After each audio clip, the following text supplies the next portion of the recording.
नमस्कार दोस्तों, study app से दूर नहीं चैनल में आप सभी को स्वागत है। हम लोग नेक्स्ट पास्ट पार्ट 3 के सभी टारगेट ऑब्जेक्टिव जीव विज्ञान के लेकर के आ चुके हैं। चलिए अब वीडियो को स्टार्ट करते हैं। और इससे पहले अगर आप लोग चैनल में नए हैं तो चैनल को जरूर सब्सक्राइब करें और वीडियो को लाइक शेयर करना ना भूलें। चलिए क्वेश्चन को स्टार्ट करते हैं। सबसे पहला हमारा क्वेश्चन है जिस लेसन का नाम है जीव जनन कैसे करते हैं। इसके सभी ऑब्जेक्टिव आपको मिल जाएगा, आपको बुक में ढूंढने की जरूरत नहीं है। और ये न्यू अपडेटेड बुक है, इसमें किसी भी प्रकार की त्रुटियां नहीं। अगर त्रुटि होगा तो उसे हम कंप्लीट करके आपको देंगे। चलिए इसमें क्वेश्चन है, अगला क्वेश्चन कह रहा है 1 नंबर क्वेश्चन कि पत्तियों द्वारा कायिक प्रवर्धन का उदाहरण है। यानी पत्तियों द्वारा कायिक प्रवर्धन का क्या उदाहरण है, तो ये आपका हो जाता है जो ब्रायोफाइलस होता है, ये आपका कायिक प्रवर्धन का एक उदाहरण है। यानी ब्रायोफाइलस एक प्रकार का ऐसा पौधा है जिसमें कायिक प्रवर्धन का लक्षण पाया जाता है। ऑप्शन नंबर डी इसका करेक्ट जवाब हो जाएगा। 2 नंबर क्वेश्चन है सुरक्षित गर्भपात भ्रूण की अवस्था में होता है। यानी 2 नंबर क्वेश्चन का सही जवाब हमारा हो जाएगा ये ब्लास्टुला में होता है। ऑप्शन नंबर ए करेक्ट जवाब हो जाएगा।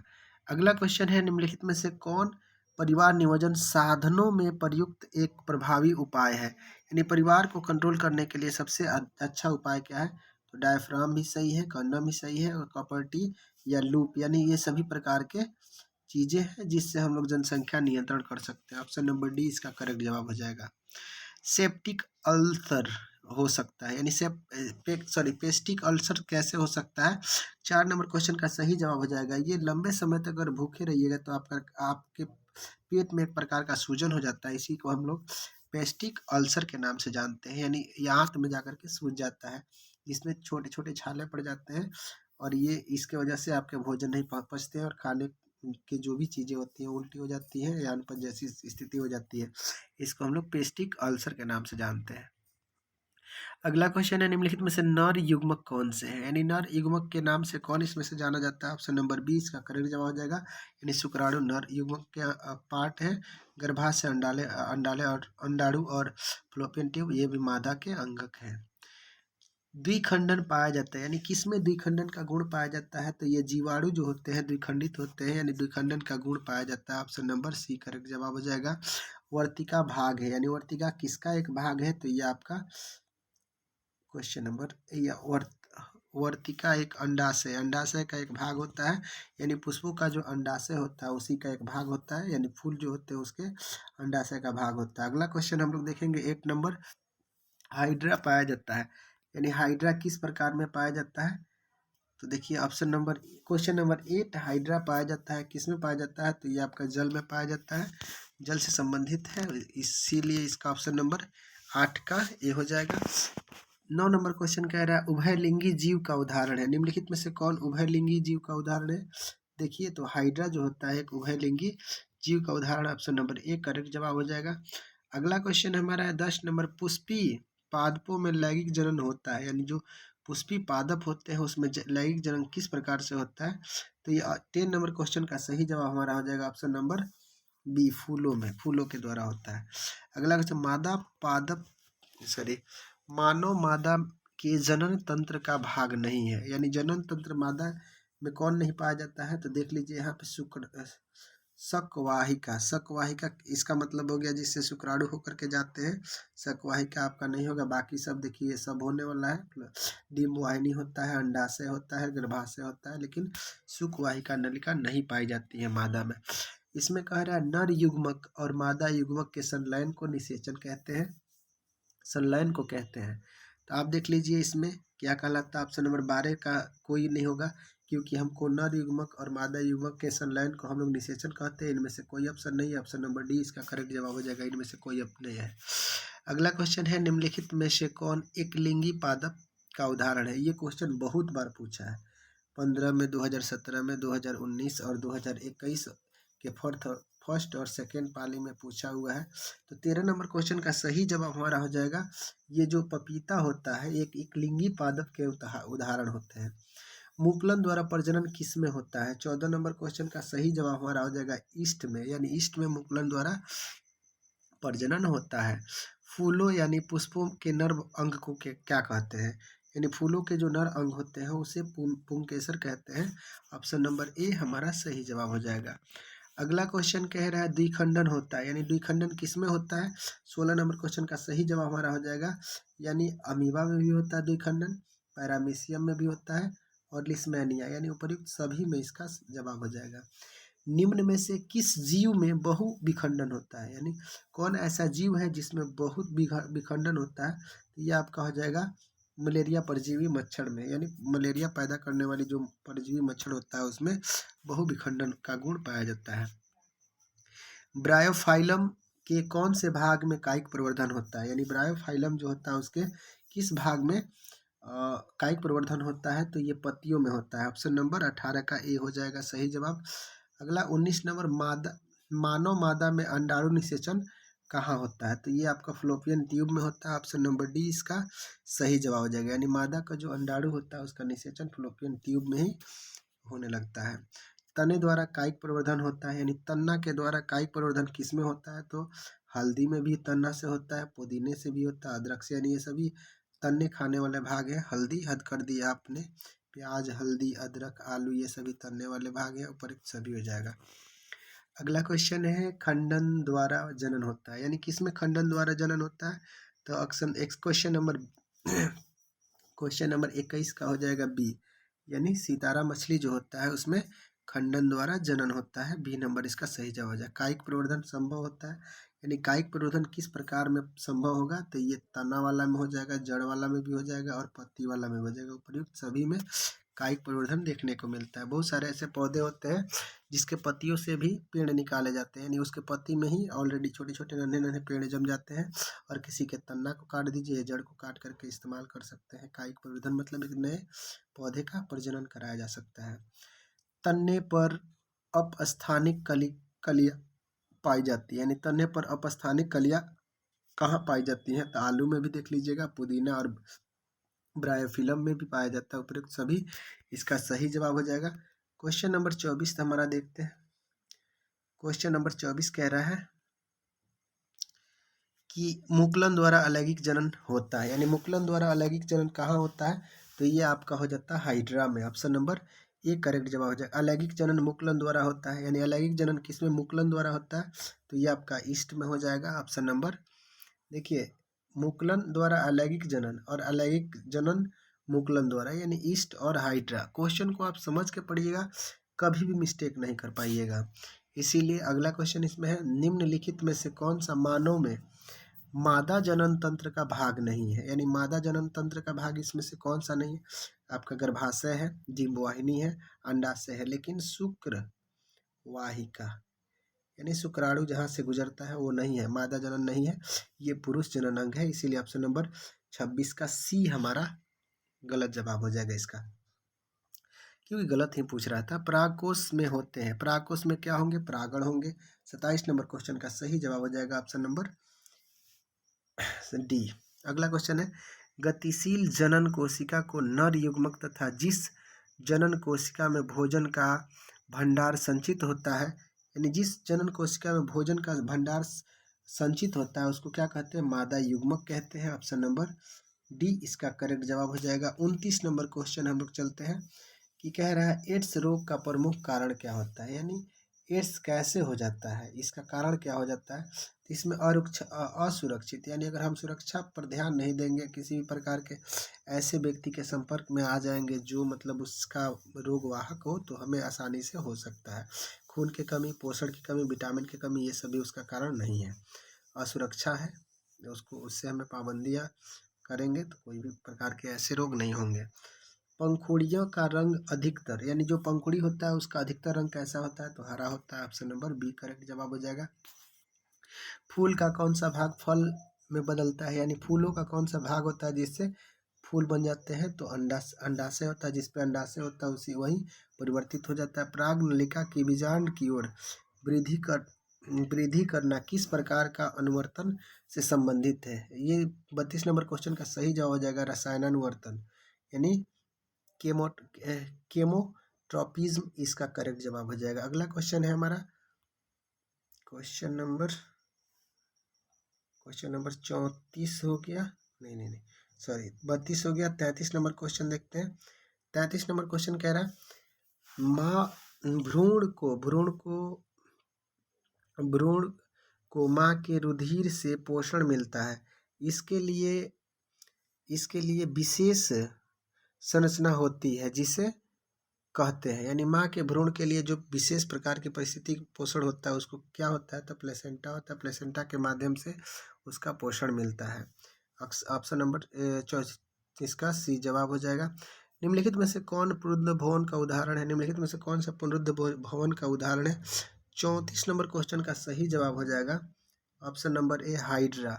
पुंकेसर का कौन सा भाग जननांग होता है? यानी पुंकेसर जो होता है नरों का जननांग भाग होता है। 35 नंबर का ए सही जवाब हो जाएगा। उसके बाद से अगला 36 नंबर क्वेश्चन हमारा कह रहा है यौन परिपक्वता की अवधि को कहते हैं, यानी परिपक्व की अवधि को हम लोग क्या कहते हैं? यौनारंभ कहते हैं। ऑप्शन नंबर बी इसका सही जवाब है। स्त्रियों में यौनारंभ के लक्षण कैसे होता है? ये कैसे पता चलता है स्त्रियाँ युवा हो गई है? तो इस सभी ऑप्शन देख लीजिए। स्तनों में वृद्धि हो जाता है, निस्तंभों में उभरना और रजोधर्म का प्रारंभ, यानी उपयुक्त सभी कारण हो जाते हैं जिससे पता चलता है स्त्रियाँ युवा अवस्था में पहुंच चुकी है। और अगला क्वेश्चन 38 नंबर क्वेश्चन कर रहा है मनुष्यों में नर जननांग निम्नलिखित में से होता है, यानी नर जननांग कहाँ पे होता है? तो ये आपका हो जाता है, जैसे नर जननांग आपका वृषण भी है, मूत्रमार्ग भी है और शुक्राशय भी है। उपयुक्त सभी इसका करेक्ट जवाब हो जाएगा। अगला क्वेश्चन है 39 नंबर क्वेश्चन देखिए। 39 नंबर क्वेश्चन कह रहा है कि शुक्राणुओं का मोचन कहाँ होता है? यानी शुक्राणु कहाँ बनते हैं? तो शुक्रवाहिका में बनते हैं। ऑप्शन नंबर बी इसका सही जवाब हो जाएगा। स्त्रियों में अंडाणु की संख्या कितनी होती है? यानी स्त्रियों में पाई जाती है कितनी अंडाणु? तो 2 प्रकार के एक्स वाई होते हैं, 2 प्रकार के अंडाणु होते हैं। और उसके बाद मनुष्य में निषेचन के फलस्वरूप बनता है, यानी मनुष्य में निषेचन के फलस्वरूप क्या बनता है? तो देखिए 41 नंबर क्वेश्चन का सही जवाब हो जाएगा युग्मनज बनते हैं। ठीक ना, ऑप्शन नंबर सी इसका सही जवाब हो जाएगा। वृषण में बनने वाले शुक्राणु संचित होते हैं, यानी वृषण जो होता है उसमें बनने वाले शुक्राणु क्या होते हैं? तो अधिवृषण में होते हैं। अधिवृषण इसका सही जवाब हो जाएगा। अगला क्वेश्चन कह रहा है वैसे परिवर्तन जो जीवों के नियंत्रण से बाहर हो कहलाते हैं, यानी जीवों के नियंत्रण में यानी कंट्रोल में नहीं रहता उसको क्या कहते हैं? निकेत कहते हैं। ऑप्शन नंबर सी इसका सही जवाब हो जाएगा। अगला एक लिंगी पुष्प उदाहरण है, यानी एक लिंगी पुष्प का उदाहरण अभी आप लोग पढ़ चुके हैं, ये पपीता का एक एग्जाम्पल है। अगला क्वेश्चन हम लोग देखेंगे। अगला क्वेश्चन कह रहा है मानव जनन अंग किस आयु में परिपक्व और क्रियाशील होता है? तो 45 नंबर क्वेश्चन का सही जवाब हमारा हो जाएगा ऑप्शन नंबर बी, यानी 18 वर्ष की आयु में। 18 वर्ष की आयु में परिपक्व हो जाता है। शुक्राणु का निर्माण कहाँ होता है? शुक्राणु का निर्माण हमारा 46 नंबर क्वेश्चन का सही जवाब हो जाएगा, ये वृषण में होता है। ऑप्शन नंबर ए करेक्ट जवाब हो जाएगा। लिंग गुण सूत्र का पूर्ण जोड़ा पाया जाता है, यानी पूर्ण जोड़ा किसमें पाया जाता है? तो 47 नंबर क्वेश्चन का सही जवाब हो जाएगा स्त्री में पूर्ण जोड़ा पाया जाता है। हाइड्रा में प्रजनन की विधि निम्नलिखित में से होता है, यानी हाइड्रा में किस प्रकार की प्रजनन की विधि होती है? तो ये मुकुलन के द्वारा होता है, मुकुलन के माध्यम बडिंग के माध्यम से होता है। सी नंबर करेक्ट जवाब हो जाएगा।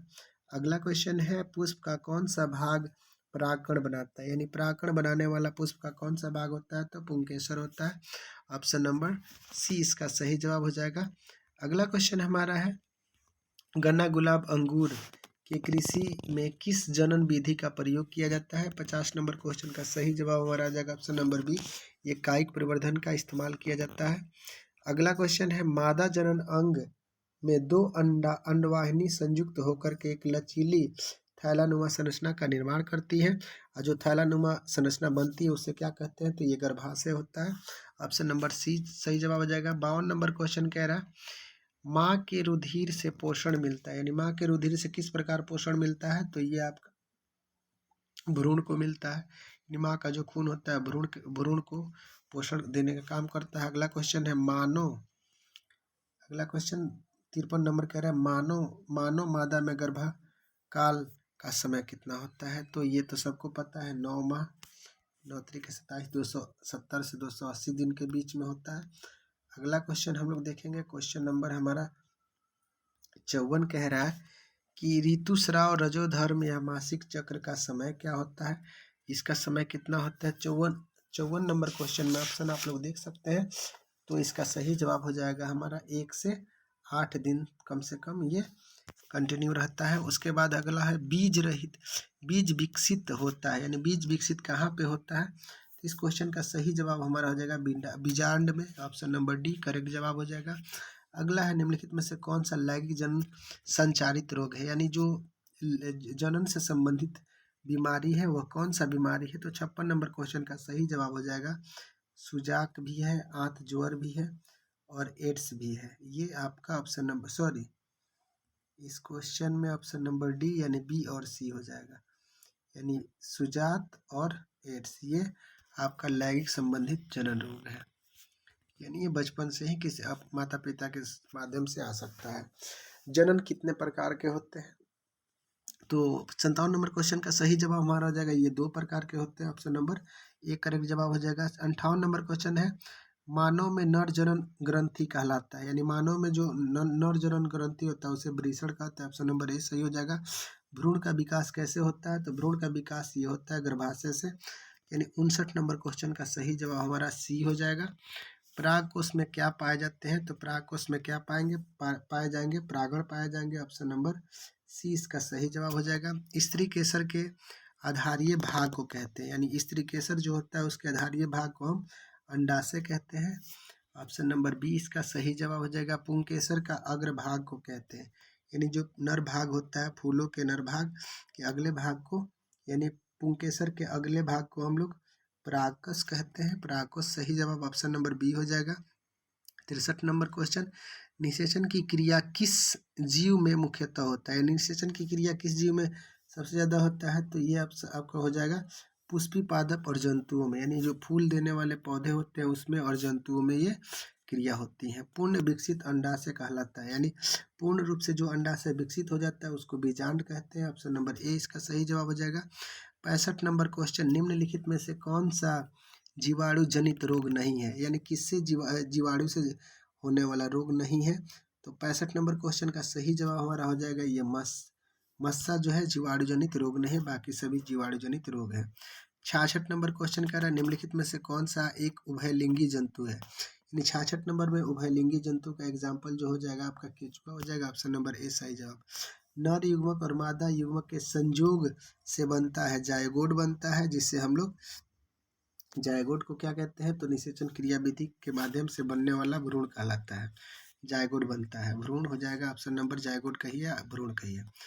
अगला है 68 नंबर क्वेश्चन स्त्रियों के मासिक चक्र के एक परिपक्व अंडाणु किस दिन के बाहर निकलता है, यानी 68 नंबर क्वेश्चन का सही जवाब हमारा हो जाएगा ये निकलता है 14वें दिन के बाद, ऑप्शन नंबर बी। निम्नलिखित में से कौन सा लैंगिक संचारित जनन रोग नहीं है, यानी लैंगिक संचारित जनन रोग कौन सा नहीं है? ये आपका टाइफाइड, यानी टाइफाइड ये लैंगिक संबंधित जनन रोग नहीं है, ऑप्शन नंबर डी इसका सही जवाब हो जाएगा। अगला क्वेश्चन है अमीबा में लैंगिक जनन किस विधि द्वारा होता है, यानी अमीबा जो होता है उसमें लैंगिक जनन किस माध्यम से होता है? तो विखंडन के माध्यम से होता है, ऑप्शन नंबर 20 का सही जवाब हो जाएगा। पौधों में जनन अंग कहाँ पाए जाते हैं, यानी पौधों में जनन अंग कहाँ पाए जाते हैं? 71 नंबर क्वेश्चन का सही जवाब हो जाएगा ये फूलों में पाए जाते हैं, सी इसका सही जवाब हो जाएगा। 72 नंबर क्वेश्चन निम्नलिखित में से द्विखंडन नहीं होता है, यानी किसमें द्विखंडन का क्रिया नहीं होता है? तो ये आपका ईस्ट में द्विखंडन नहीं होता है, बी नंबर सही जवाब हो जाएगा। अगला 73 नंबर क्वेश्चन परागकण निम्न में से किसके अंदर बनते हैं, यानी परागकण किसके अंदर बनते हैं? तो ये आपका परागकोश में बनते हैं, ऑप्शन नंबर ए करेक्ट जवाब हो जाएगा। अगला क्वेश्चन है निम्नलिखित में से कौन सा जीवाणु जनित रोग नहीं है, यानी इसमें जीवाणु से नहीं होने वाला रोग कौन सा है? तो आपका मस्सा हो जाएगा, ऑप्शन नंबर ए करेक्ट जवाब हो जाएगा, दोहरा दिया है। बीज विकसित होता है, यानी बीज जो होता है कहाँ पे विकसित होता है? 75 नंबर क्वेश्चन ये बीजांड में होगा।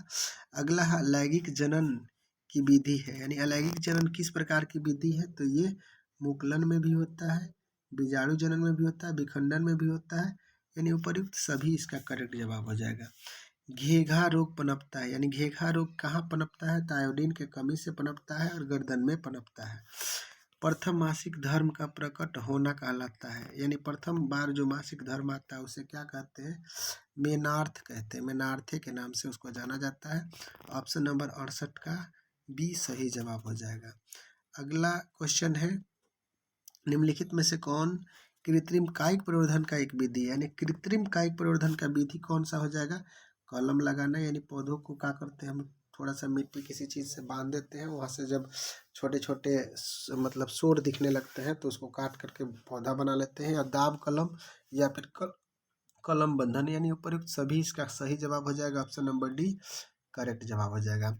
अगला क्वेश्चन और इस चैप्टर का अंतिम क्वेश्चन है, जो कह रहा है किससे बचने के लिए आयोडीन युक्त नमक का प्रयोग करना चाहिए? तो घेघा नामक रोग है जिसकी अगर कमी हो जाती है तो हमें ऐसे हमारे गर्दन में सूजन हो जाता है, थायराइड ग्रंथि फूल जाता है, सूज जाता है, जिससे घेघा जैसी समस्या जैसी स्थिति उत्पन्न हो जाती है।